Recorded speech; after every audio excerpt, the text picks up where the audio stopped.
We'll jump into public comment. The board takes public comment on issues and concerns not on the regular agenda at this time. A public comment request form must be submitted to the board liaison prior to the time the meeting is scheduled to begin. Public input on a regular agenda item will be taken at its appropriate discussion. Citizens should speak from the podium, address all comments to the dais. Begin by stating their name and address or single-member district number and limit their remarks to less than 3 minutes. So at this time, am I taking public comment? Is there any public comment? Going once, going twice? Okay. We'll move into item number 2, the consent agenda. Consider approving the January 9, 2025 meeting minutes, and I will entertain a motion once everybody's had a second to look at it.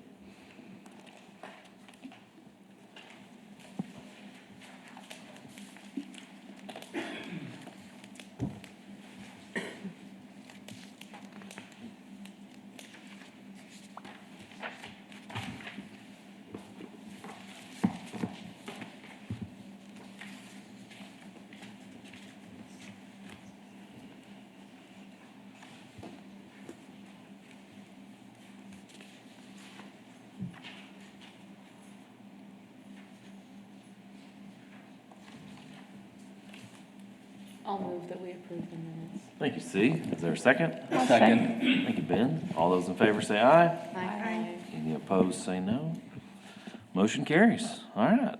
Item number 3, regular agenda, public hearing and comment. I don't have to ask for public hearing again, do I, and comment? No, but I guess I thought of one thing. City council Oh, yeah. is asking folks to sign up for public comment, even if they're just going to speak on the item on the agenda. We'll probably need to do that next time. Okay. But other than that, these folks here are here for an item. Perfect. All right. All right. So we'll do that next time or this time? If somebody's going to speak, They who's just on need the to board or identify- staff, okay, okay. then they'll have to sign in Cool. to speak. Perfect. All right. We'll move on to our agenda. Number 2, election of chair and vice chair. Is there any nominations for chair? I nominate DJ. I second. Second, third. Any other nominations? All right. All those in favor? Aye. Any opposed? All right. Motion carries. Vice chair, any nominations? Did we have a vice chair? C was, of course, the vice chair. DJ. I couldn't remember, I'm sorry. Okay. I won't be here after August, so for law school, I'll be moving. To where? I got accepted to tech. Well, congrats. So maybe there. Thank y'all. You must have had good professors.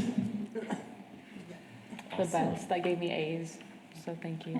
But I was gonna nominate Emily Jane, but she's not here, so I didn't know if we could do that. Knowing her schedule and all, I'm not sure she would accept. And Allison can't, she's the liaison. Lucky. Can we nominate Ben? Said good attendance. Okay. Sure you can. I would like to nominate Ben. I'll second. Any other nominations? All right. Yeah. All those in favor say aye. Aye. Any opposed, say nay. Well, motion carries. Congrats, Ben. Thanks. All right. And sorry, C. I don't think I missed a meeting this year. Carl was getting on to me last year for my attendance, and he was like, if you're going to do it, you got to show up to the meetings. And I'm like, okay. All right. Well, cool. Well, thanks for all the help. All right. Item number 3. Any other discussion on that? Anything else we need to put in the minutes of the records? Or okay. Item number 3, consider a request from the Salvation Army to use Producers Park for youth soccer league games for the spring 2025 season and recommend any related matters. So, yeah, before y'all start, so I lived more than 50 years before realizing Salvation Army did sports, and particularly youth sports. And then some years ago, they approached us about doing youth sports. And typically when a group approaches us about doing league play in the parks and they don't have a home, we try to facilitate that. And we look at some of the parks that can accommodate that, like Kirby Park, Producers Park, to some extent Padrone Park. And so we try to find a place for them to play. So we had a request from the Salvation Army this year. We have new representatives. Go ahead and introduce yourself. Hi, my name is Angie Hopgood. I'm the program coordinator for Victory Sports at the Salvation Army. It is my first year. This year we are doing soccer like we did the last. With Victory Sports specifically, it is a youth program that is centered around teaching the kids the gospel of Jesus Christ. So we're excited for possibly getting to use you guys as Producers Park in order to facilitate that with the games and soccer.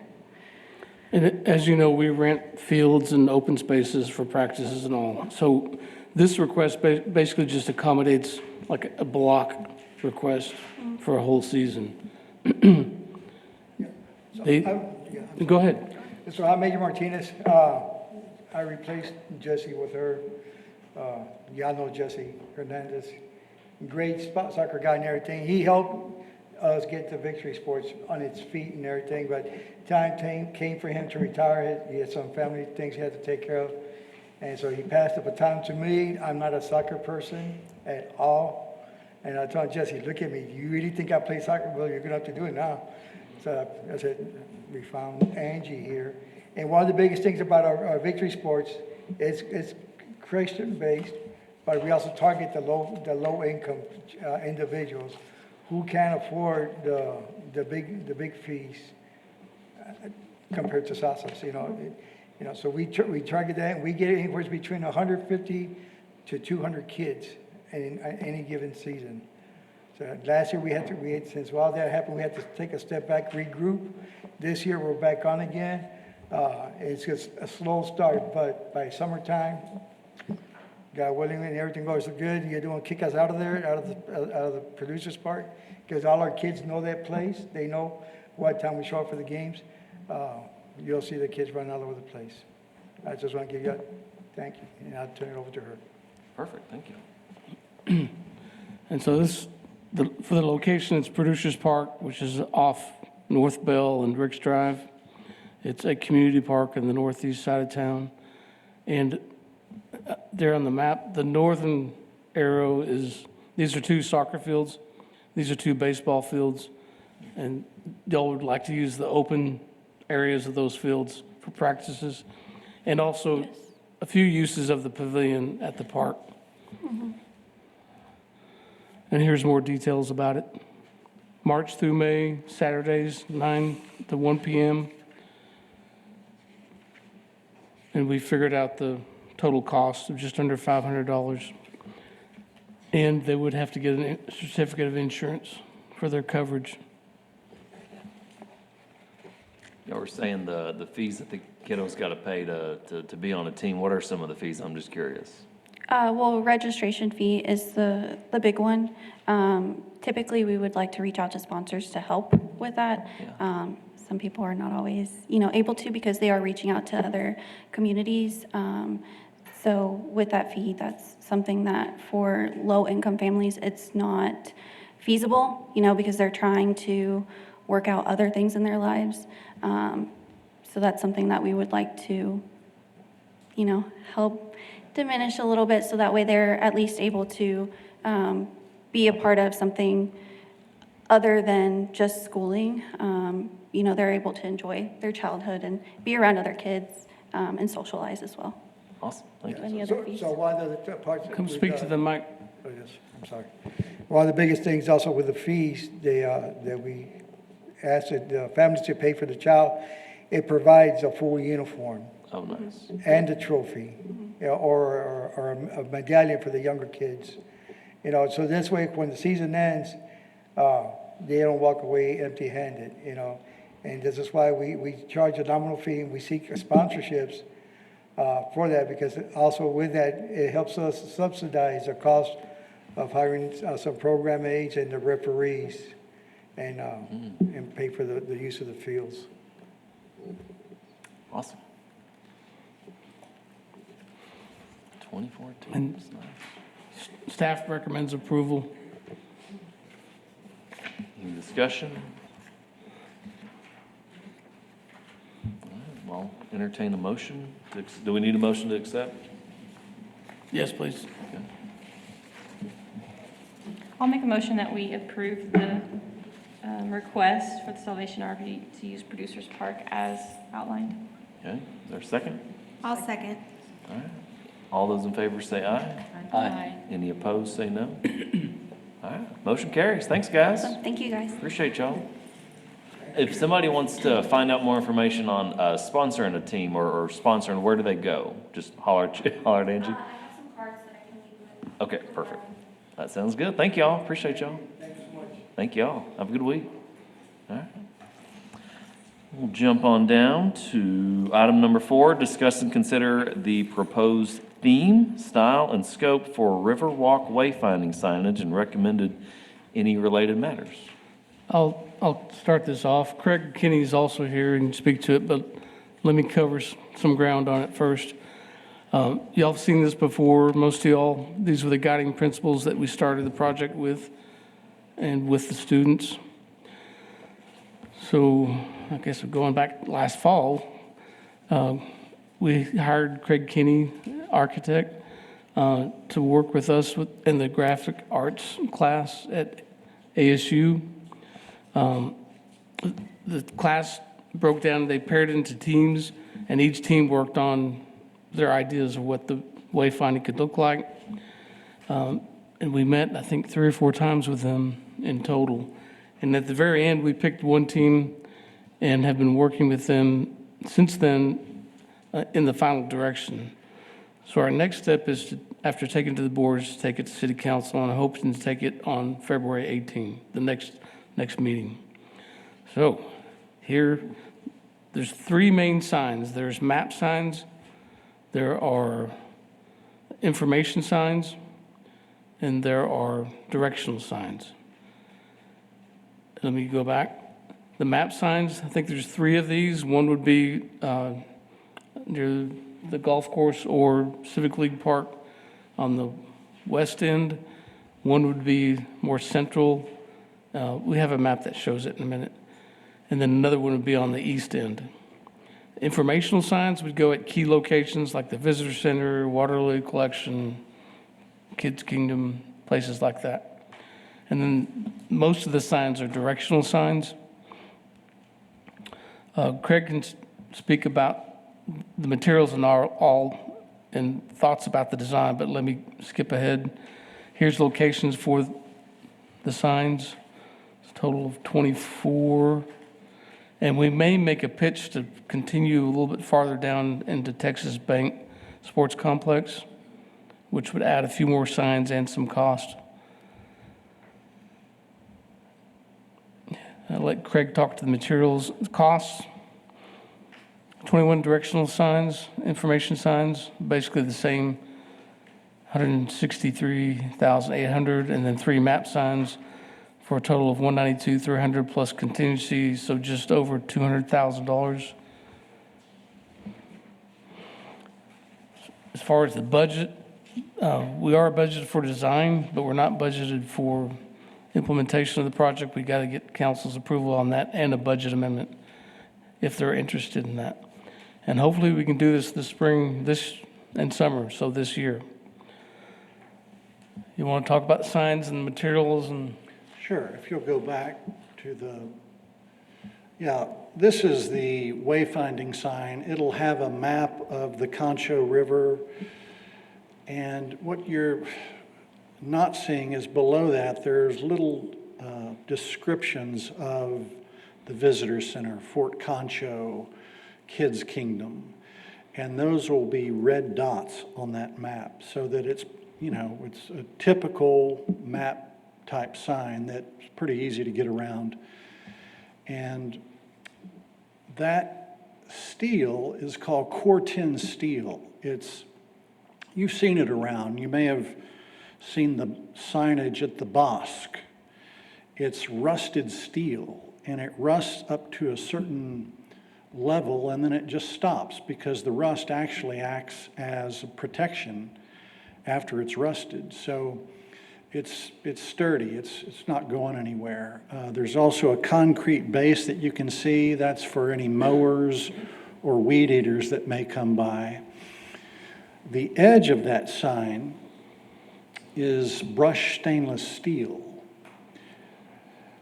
And the actual sign itself is the latest iteration of the high-density polyethylene, I don't know the technical term, but it's the best stuff the signage company makes. It's the top of their line. And lastly, the letters up there, Concho River Trail, would be brushed aluminum. And this particular sheet of steel is 5 feet wide by 8 feet tall.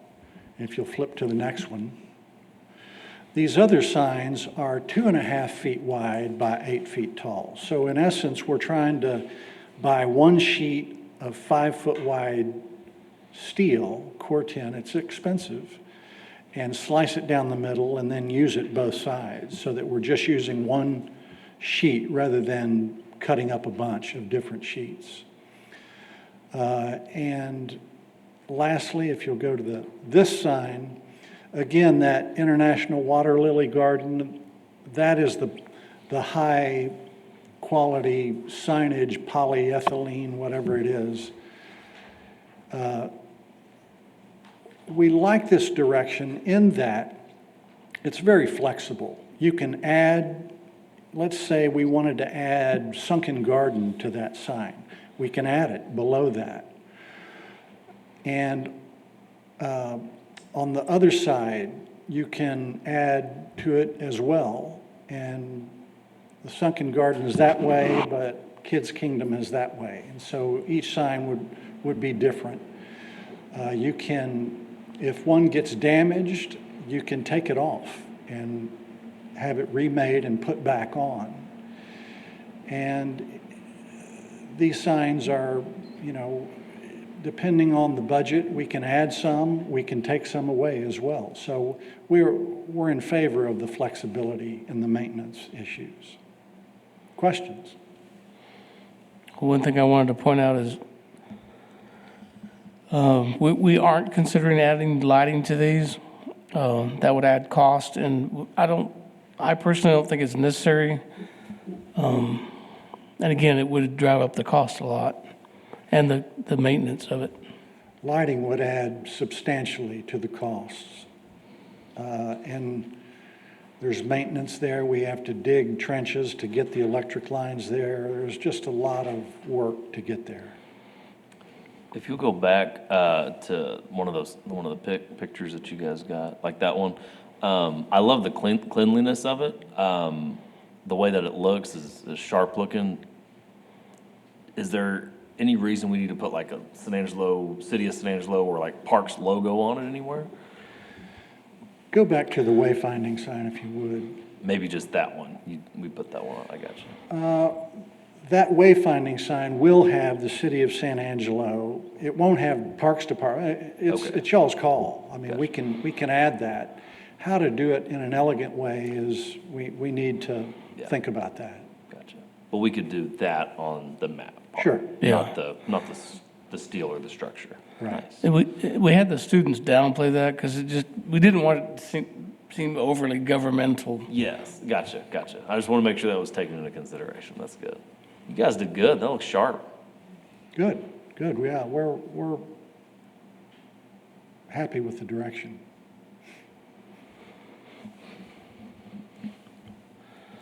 So I guess we're just looking for any more input and questions. I do have another question. What is, in comparison to what would go there to what's on the Red Arroyo trails, what's the material difference? Because those have gotten really sun faded, and I don't even know when those were installed too, Yeah, though. But, You're talking about mostly the map? yes, Yeah, honestly, I don't recall, but things have advanced since then. What year was that put in, 2016 or? Things have gotten better since then, but it is an important point for us to remember because we don't want it to fade in just a few years.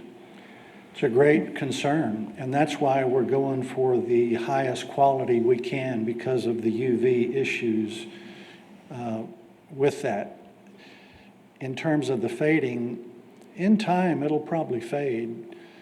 However, it's the highest quality out there, and it's built to resist that as best our technology knows. Does that material have any warranty with it? The signs, I'm sure there'll be. Say if it's 2 years and it's, Yeah, I'm sure you know, there'll be probably a faded. one-year workmanship warranty. Do It's you a great recall? question. I haven't asked that question. We'll find out. This may be a silly question. So that's obviously what we're looking at now. Is there going to be the same map on the back of that or no? For these map signs, yes. Okay. Gotcha. One thing that I'm always concerned about is just ADA compliance with the location of these. I know that I'm part of the ADA Advisory Committee. I know that we're trying to schedule like our first meeting after the holidays. Has there been any interaction that I'm unaware of making sure that these are appropriate and located appropriately? Yes, there has been. As an architect, I'm familiar with the ADA generally. And these will all be placed right along the trail, easily readable. And, you know, the map signs will have, you can see a little semicircle there where a wheelchair could get next to it and read that sign. The other ones, because the print will be large enough and up high, they won't have the semicircle, but you will be able to read it as you go by. Thank you.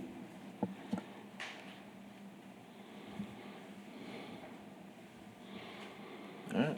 Any other discussion? It would be Motion good to approve? get a recommendation. Just a recommendation. Okay, gotcha. Yes, please. So I can take that to council. Okay. Do a With- motion and a second for a recommendation, or just say we're good? with what Yes, we please. recommend? We do? Yes. Okay, gotcha. So I'll entertain a motion to recommend this to council. Make the motion. Okay, is there a second? A second. All right, all those in favor say aye. Aye. Any opposed, say no. Thank you, Craig. Thank y'all. Yes, sir. Okay. Next item on the docket, review the Mountain View Park Skate Park, consider its continuation and recommend any related matters. Kevin? Mountain View Park, it's over by TLCA and the Loop, Mill Spa and Chestnut, I think, of the streets. And it's located, the skate park is located on the court, which at one point was a volleyball court next to the tennis court. Here's a picture of it, I guess, about last week. It's not the best picture considering it just rained, but Yeah, but I wasn't going to go back out there. I understand. I don't fault you, Carl. It's okay. It actually has seen much improvement since that picture was taken. We actually filled in, as you can see, like the open parts of those ramps. Actually, just got a brand new piece of plywood that's all covered in now. So we've been seeing lots of debris and trash that were kind of accumulating inside Right. those ramps. Like that. So we filled all those in, removed all that trash, Good. all the things that were accumulating inside there. Pretty much anything that had an open end, we've kind of filled in. So no trash will be accumulating, and we've also added additional trash cans to the park to prevent that from Good. making it more accessible for the kids so they don't have to walk, 20 yards away to the trash cans. So We can go back to the pictures if we need to, but just to remind the board, about a little over a year ago, the board considered this and recommended having it placed there on a temporary basis, a probationary basis for a year, and that we'd revisit it. So it's been a year. And we've spent time monitoring, checking it. We have to inspect it, make sure it's safe. And Kevin's been great to work with. He makes sure things get taken care of if there's an issue. And I thought somebody said something. He said thank you. I said thank you. For the record. Oh, okay. For the record show. And because of this situation, we do recommend approval for another year on a probationary basis. We do need to, at some point, talk about, I don't see this as a permanent skate park with the equipment that's being made. If we are to have a permanent skate park there, I think we need to consider that if we want to do that. And if we do, we need to have more commercial equipment out there because this equipment does take more maintenance and it doesn't last as long. So having a skate park there has been great. I love it. But with the equipment we have there, I think it still should just be probation area. And one direction we could go is also a lease, but I don't think the group is prepared to go into Right. lease with the city. The majority of the, funds that we've been raising have been, put towards the refurbing of the Riverside Skate Yeah, I Park, was which gonna we've mention that. repaired some of the things there, and we've noticed, quite a bit of improvement recently. It's been painted, and Yes. we did notice that, and the skaters do appreciate that as well. Yes. So, but I did want to just also state that, the community in the surrounding neighborhoods of the skate park, greatly appreciate the opportunity for us to have the park there. I speak to lots of, families that, frequent this park on a regular basis, and they appreciate it more than we realize because a lot of these kids don't have the availability to travel down to the Riverside Skate Park or the one on Kirby Skate Park on 29th Street. So having this park readily available to them is a great asset.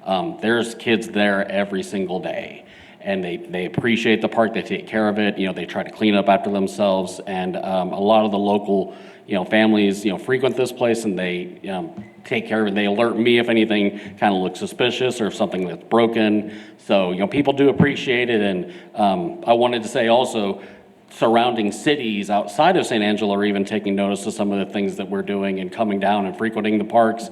I even got welcomed to go down to Midland 2 weeks ago and speak to their Parks and Recreations Department and tell them about some of the things that we're doing in San Angelo and some of the successes that we're having here and developing skate programs and things like this. So we're getting a lot of attention outside of San Angelo in Midland, Odessa, Abilene, even Lubbock.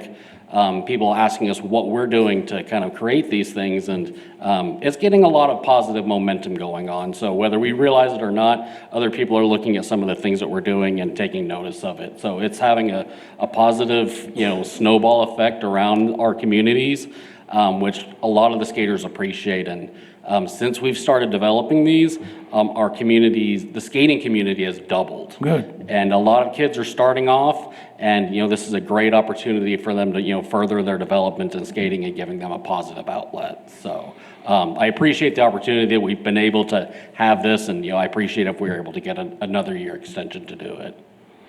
You get out there pretty often and skateboard? Oh Kevin? God, more often than I'd like to. Good boy, that's good to hear. 3 to 4 times a week, probably at least. So Good. Yeah, I maintain it, but I'm also an addict of skating the place. So it's much appreciated for me too. So Good deal. I love it, and I live 2 blocks away, so I skate here on a regular basis, and keep an eye out on it and make sure everything's good. And Good. So Yeah, big fan of watching what people do, not what they say, so that's good. I like that. Thank you. So, Awesome. I appreciate that. Yeah, I love the idea of accommodating the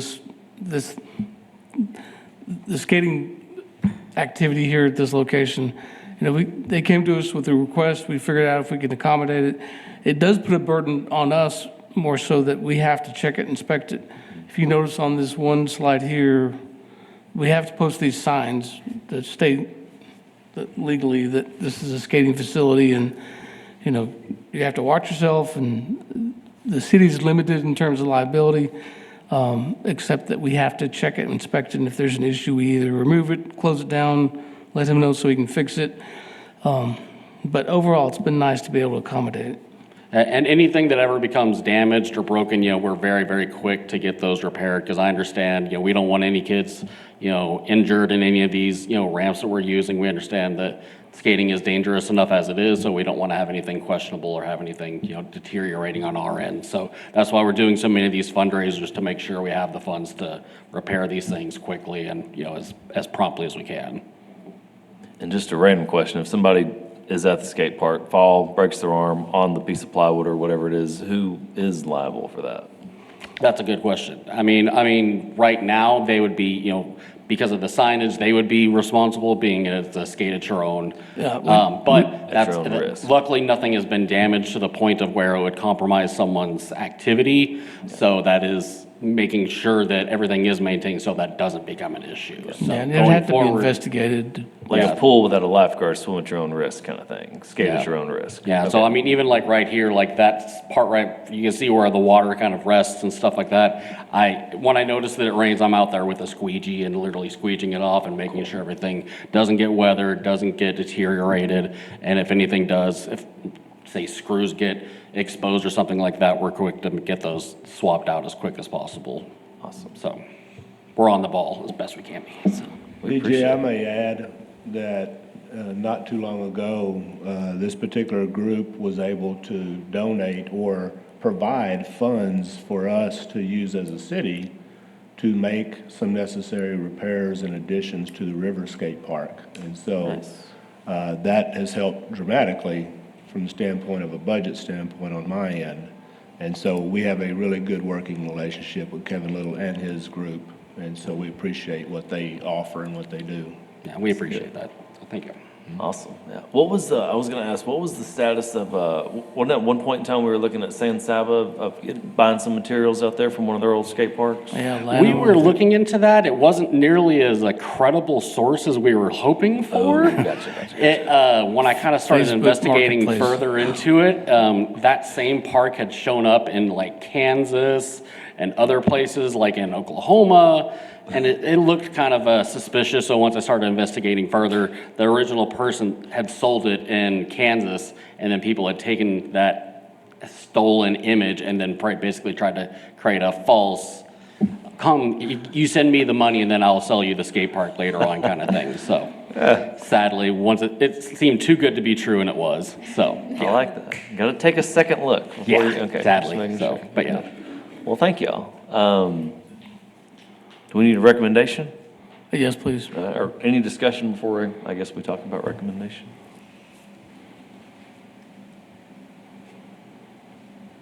Okay, all right. Well, I will entertain a motion to recommend that we extend this for another year. Make the motion that we continue and Awesome. extend. Second? I'll second. All right. All those in favor say aye. Aye. Any opposed say no. All right. Motion carries. Thanks, Kevin. Thanks, y'all. I appreciate it. Thank Yes, you so sir. much. for Thank letting me you. know. Thank you. So, Appreciate it. Okay. Next item, hear and discuss updates on Santa Rita Park renovation project and recommend any related matters. Heard y'all had a meeting yesterday. We've had meetings, and I think we're at consensus. Yes? Okay, so this is probably the last version y'all saw of the conceptual improvements to Santa Rita Park. Not everything that's now in the conceptual is on this one. So it had included a picnic area on the top right, an amphitheater or outdoor classroom, a natural playground, a raised garden, the planter, pickleball courts, those have already been converted to pickleball. It included a shade structure by the pickleball court. It included some parking, a trail, and other, repairs to the rock wall along the creek and the bridge, and other things like benches and irrigation. This was the outdoor classroom concepts. So what we did, and we had different meetings, we worked up a survey of the things we've talked about in the meetings and had folks fill out those surveys. We got 21 in, and we had a deadline of February 2. And that's the scoring results of that survey of the different items. So it was clear everybody wanted irrigation for the park, and we can do that. And you can see the landscaping going down. Folks did want the natural playground. some of the landscaping items, the walking path. And then we figured we're going to have the parking area, so we got to include that. But we cut the line off at the outdoor classroom, portable restroom. And we're not going to cut out benches and tables. You got to have some of those, but we cut out the court shade structure. And then you see some comments that folks said about different things. So we went back and cleaned up the conceptual, took the low scored items out, the court shade, the outdoor classroom, that picnic area on the top right, took that out. Kept in the natural playground and some of the other items you see there. And then looking at the costs, total, about $350,000 in terms of estimated cost. Good thing is Mario chased down some estimates on irrigation, so this figure will cover, we anticipate, irrigating all the east side and much of the west side of the park, plus some way to include drip irrigation. And we intend to contract that out. A lot of the other stuff will be done in-house. We will try to contract as much as we can on the rock wall and bridge repairs. We still need a mason. And then a lot of the other things like natural playground, tree plantings and all we'll do ourselves. Probably the walking path too. Probably have to contract the road repairs and the parking area. So what we have is 100,000 half-cent sales tax, and we need to raise 250,000. We've held 3 different neighborhood meetings. Last one was last night. And so the next step for me is to inform City Council where we're at, but also strategize with the group. We'll probably meet later again in February and talk about fundraising and how we can do that. Of course, grants is a possibility. Also some crowdfunding. And so we talked last night about all the different tasks and divvying those out as to who's going to do what. Hold social events to keep the project alive and bringing in donations. And then we also talked about utilizing the new foundation. So that's definitely a possibility. They're definitely interested in doing that once that's fully set up. And so this is really just an update. We don't need any recommendation on this. Okay, nice. Thank you, Carl. Any other discussion? Okay. Next item, we'll discuss the Kiwanis open space property, consider possible future improvements to it, and recommend any related matters.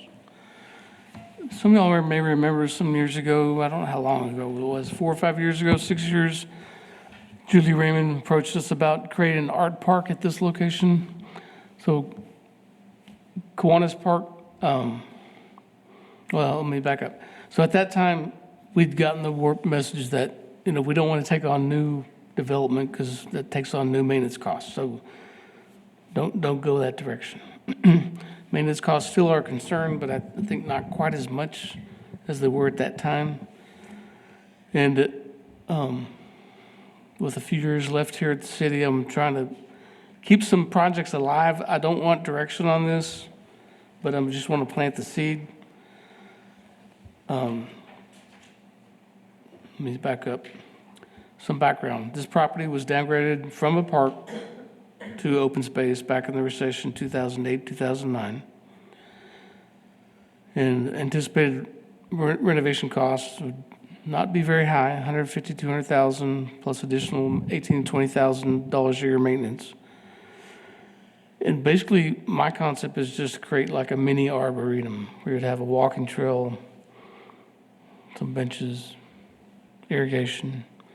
And it would be a place for education for homeowners to know what kind of trees do well in our area. We've done that with different gardens around the city, working with the Extension Service, particularly at Kirby Park, also at Rio Concho Park along the river.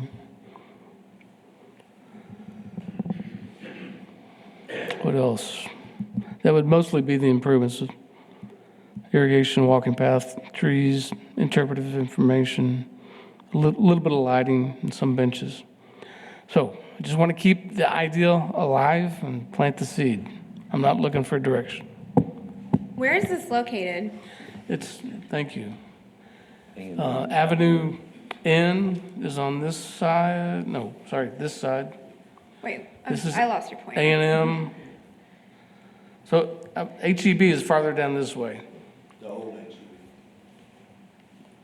Yeah, the first Oh, that big one. old space. Yeah, it's Greens, it's just open lot. Beauregard is right there too. And looking at this, okay, so you've got neighborhood on two sides. It's a neighborhood, it used to be a neighborhood park. You have a neighborhood on two sides, and you have the rest of this going this direction, west, is all commercial. So it's a nice buffer between the commercial and the residential development. I would love to keep it green space. At one point, I thought that the deed restricted, well, it made it difficult to sell it because it had a reversionary clause. It did. But I found out just a few years ago that that clause was removed from the deed legally somehow. So the property could be sold, but I don't want to sell it. I want to keep the green space. It was downgraded amongst four other locations during the recession. And the places that were selected were places that overlapped with other park service areas. So Brown Park is not too far from here. Unidad Unidad. is up the street. I think it's close, but it's outside the service Right. area. I think it mainly overlapped with Brown Park. But my hope is to keep the green space and make it even more attractive and more usable. So, just planting the seed. I know you're not looking for direction, but I am just curious. At some point in time, it was Kiwanis Park, and Yes. then there was like the naming rights issue and all that stuff. What would it cost for anybody to come in and rename it? What are those Well, the figures? process, it goes to like for a park, it would go to the board, and then we go to city council Okay. with that recommendation. City council makes that determination, that decision. But is there a cost to that? No, I mean, you can pay for naming rights. We have a process for that as well. Okay. Oh, okay. Just curious. But basically, it just takes the board's recommendation and then city council approval. Okay. Very cool. And money always helps. Right? Right. Say no to a check. All right, Willoughby perfect. Park sounds pretty good. So Well, I mean, full disclosure, I am in Kiwanis, and so I was like, well, I mean, y'all call it Kiwanis Park, and the signage isn't there anymore, right? No, it's not. I No. was hoping you wouldn't ask. Did we save it? I should have just listened and said, I'm not taking this direction on this. Yeah, Sorry. but at this location, the sign was right here. And Yeah. there was a huge clump of, was it yellow bells? Something. Yeah, yellow bells. But if Kiwanis Esperanza. ever did want to come and say, we do want the naming rights, whatever it is, I just didn't know what cost would be associated with it. It's the process first to get it approved and all that. Well, I guess first we'd have to research if there's a legal connection that the name still sticks. Was it officially named Kiwanis Park, and does that have to be revert? I mean, Something happened back then, I can't Something, remember all the yeah. details on it. I we'd wouldn't, have to research it first, but okay, that's all right. it can be named, yes. Okay, positivity, I like that. Okay, next item, number 8, hear and discuss updates on key activities, projects, programs, and events from Parks and Recreation divisions. Good. Jesse, go first? Sure. One of the main things that's immediately coming up is tomorrow. I keep having looking up because February 6th from 5 to 7 at Station 618, we're having our senior Valentine's dance. So at the senior center, so just $5 a person. So if you're lonely and need something to do, go Is it- out there. Live music? Yes, they're gonna have, so there's a man and woman who go out there and perform at different senior centers, and they have their following. So they'll go out there, he plays bass guitar and she does the piano. And they can do, country, oldies, and, some Tejano music in there. So they can meet everyone's needs on that.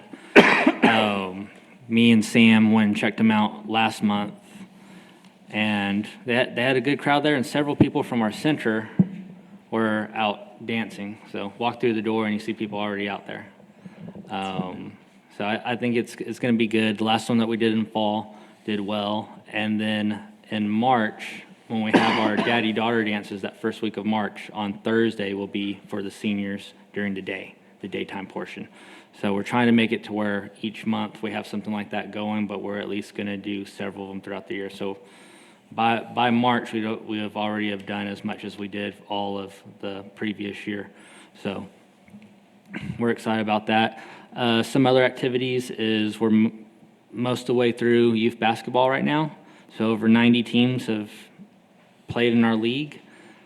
So it's good chunk of kids, considering the other options that are out there, how many people choose us. So Sean and Rod did a good job putting that together. Sean Fields has been doing a really good job running that program. And then on our Texas Bank Sports Complex, already, Roger's crew has already had to get stuff ready for tournaments, and it doesn't even feel like baseball season yet, and baseball and softball, and that calendar's pretty full all the way through fall. And once you get to that point of being done with tournaments, it's youth football season again, so it's going to be filled up with those leagues. After the winter, the only freeze that we've seen at the pool in Unidad was there was one pipe at Unidad, but luckily it was above ground, and that was actually fixed today. And then TruTex took the time to find an option to add an additional drain valve and help us out to make sure with winterizing in the future that we can make sure that doesn't happen again, and a learning experience before we get Kirby Park done. But all the attraction parts of it and the system is good. So happy camper there. And then just getting ready for onboarding and hiring for seasonal staff. We have summer day camp coming up and lifeguards. So just getting the word out on that, starting to schedule some job fairs. So if y'all have any places that we can post up at to kind of market, hey, come work for us this summer, a good seasonal work. And that's what we have going on the recreation side. Nice. Thank you, Jesse. Any questions? And then if just for next meeting, just some thoughts, because we want to do community events at the park. So things like Santa Rita or the skate park, anything like that. If y'all just have an idea, we can map it out and put it together. It's just we just want to make the time for it. So, if it's, hey, next week we want to put this event together, it's going to be tough. But if we know, hey, June, July, stuff like that, y'all would be interested in an event at a park that y'all have in mind, we can make something happen. DJ wants to have board meetings out in the parks. Yeah. There you go. You just picked a month. 1 month may be tough. But, yeah. All right, from the park standpoint, not a whole lot of difference between what we discussed last month, and we had the big list, but we are continuing to work on the storage building over at the sports complex. We're working on skate park repairs downtown. We're looking at starting to resurface one of the courts over at Brown Park. We're removing cane off the river. We're still stump grinding. It's still the year of the garden, so now we're mulching everywhere. And we're, as soon as plants start arriving at the nurseries and places, we'll start making even more purchases to start going in with a lot of the native plants throughout our parks and gardens and City Hall and Visitor Center, Old Town, the Tiered Plaza, all the other gardens that we have, gazebo garden and so forth. So we're excited about that. We're still working, and it's working very well with the state school. I had told you all about that before, where we have folks that are there that come in about 3 times a week. They work half days. They are supervised. And recently they cleaned all of the beds, the rose beds at Kirby Park, and they finished that project, and we're going to go in and mulch it. And now they're starting over at Civic League Park at the roses there. And so I think it's been a really a good win-win for both. They appreciate the partnership that we have, and we appreciate everything that they bring to the table as well. And probably pretty soon we'll start having them work with trash can painting and some other small jobs that we can take to them, maybe to do in the colder days when they're not out in the field with us. So, and then we're looking forward to Kirby Park, our splash pad. We're already starting with meetings with Altex to start that process, so we're excited about that. We do have our new autonomous line painter over at the sports complex. We're still trying to get the bugs out of it with the company, but I think it's going to work very well. The employees are extremely excited about having that out there. And we're getting ready again for all the tournaments and things that are going on. And so by March, usually we start seeing events pick up quite a bit in our parks, especially down along the river and so forth. And so we'll start slowly, as things start growing, we will start slowly getting out of the winter season back into the growing season type of maintenance, probably starting next month. It goes fast. So, any questions? Congrats again on the splash pad, getting all the funds raised for that. Thank you. Good for y'all. Nice. All right. Good there. All right. Next item, consider future agenda items and discuss the next meeting date. March 5th. Tree Next clearing. meeting is Wednesday, March 5, 3:30 PM at this location. Perfect. All right. Any other discussion? All right. With that, I will entertain a motion to adjourn. I'll move that we adjourn. In a second? All those opposed say aye. Any opposed say nay. All right. Thank y'all. Thanks again, C.